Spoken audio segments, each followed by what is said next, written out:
Azerbaycan harekatları her zaman milli harekatlarla bağlıdır.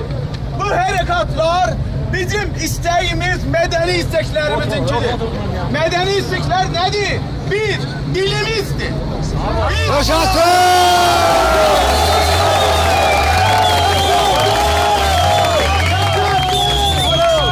Biz dilimizin medreselerde yazıp okumasını iller boyu istemişik. Her yol bir de boş vədələrlə, her yol bir de yalanlarla.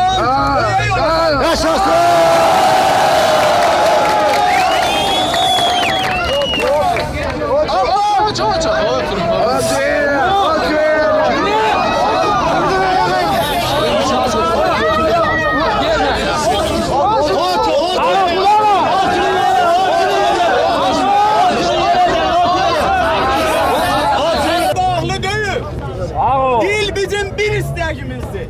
Medrese bizim bir isteğimizdir. Bizim medeniyetimiz, tarihimiz, folklorumuz, rəqsimiz ve bizim bütün varlığımızı istirik. Yaşasın!